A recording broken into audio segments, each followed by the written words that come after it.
Appalling scenes in Japan following the quake and then subsequent tsunami. I want to bring in two experts on weather and on natural disasters like the one we've seen in Japan. CNN meteorologist Rob Marciano and ABC weather anchor Sam Champion. Rob, let me start with you. Have you, in your lifetime, seen anything quite like what we've witnessed in Japan in the last 24 hours?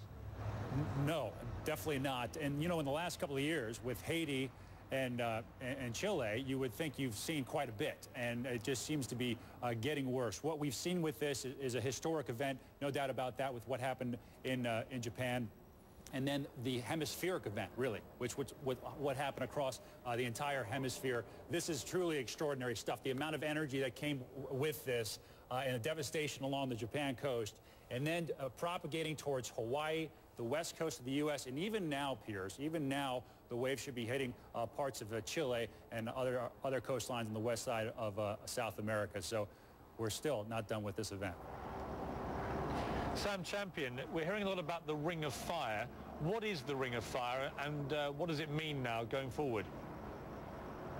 Incredibly active zone, Piers. It's this horseshoe-shaped area, just go kind of up and around the entire Pacific Ocean. Start in New Zealand, run up toward the Philippines, run up in Japan, connects to the Aleutian Islands, comes down the west coast of the U.S., the Alaskan coastline, the western coast of California, the Mexican coast, all the way down to Chile. And basically right in the center of it, where Hawaii is kind of in the center, that's the Pacific Plate. And basically what we talk about are these plates. There's about 14 giant plates of the Earth's surface that shift and grind on each other all over the world. And in this one particular zone, this Ring of Fire, this is where a lot of the action happens. The Japanese trench on the west side of this, where this Pacific Plate actually goes under Japan. It's one of the most active areas in the world. There are about 1,500 earthquakes there every year. On the Ring of Fire, if you follow it all the way around, there about 90% of the earthquakes happen on the Ring of Fire. There's about 450 active volcanoes around the Ring of Fire. It is this very active zone where the Earth is always in movement, and it's just been astounding today to watch the planet in action and watch the energy, as Rob said, come out of this zone and spread all across the globe. Rob, America has emerged pretty unscathed so far, certainly by comparison to what's happened in Japan. Are you confident that it will continue to be unscathed, or could we be on the verge here of some really quite shocking repercussions from this quake and tsunami in Japan? Well, I think most of the danger is past with this. The West Coast is still under a tsunami advisory. I mean, there's still some shaking going on in the water there. It hasn't quite settled down all the way, but for the most part, I think the danger is past there. And we don't typically see a huge quake happening on one side of the world and then say the San Andreas fault goes on another. I want to touch on something that Sam pointed out as far as the fault with this, the thrust fault that happens underneath the Japanese trench, and why this earthquake spawned a tsunami. Deep underneath the ocean there, you've got these two zones, one subducting on the other, and then the stresses build up, and then boom, it just pops. And then that pop moves all that water. And then we saw just how much force that carries with it across the ocean. And what's scary about it, what's been scary all day, you don't see it.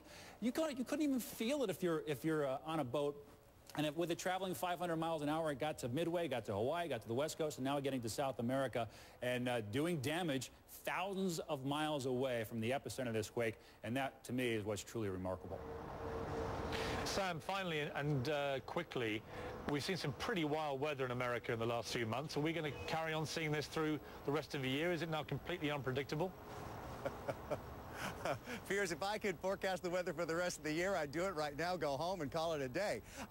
No, we don't know. The pattern right now has been wild this way across the U.S. We know that the pattern will be wild through spring. We hope we'll settle down through summer right now. But there is an awful lot atmospherically going on the globe, and we'll have to have a whole show for that, Piers. Thank you both very much for that update on the weather. It's been a truly ghastly day in the history of Japan and a terrible day for the world.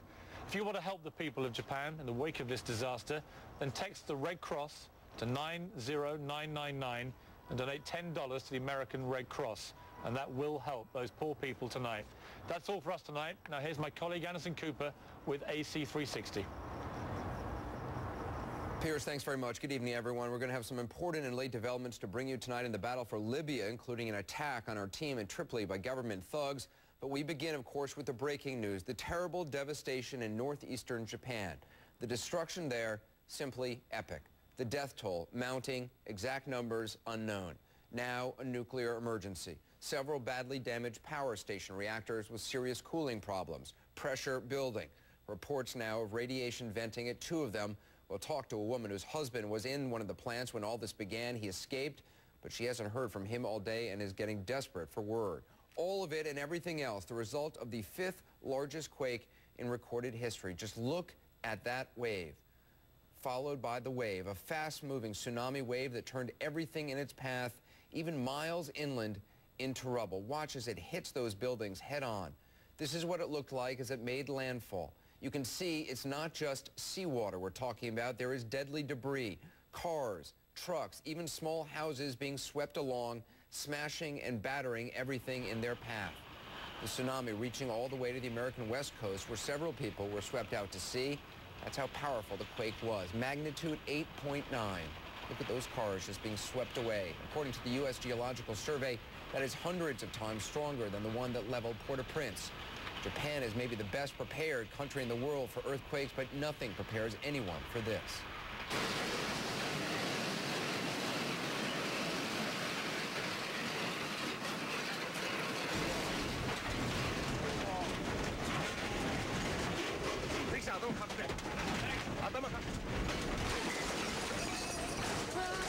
At 2:46 p.m. local time, an 8.9 magnitude earthquake strikes off the east coast of Japan. Oh my God, the building's gonna fall.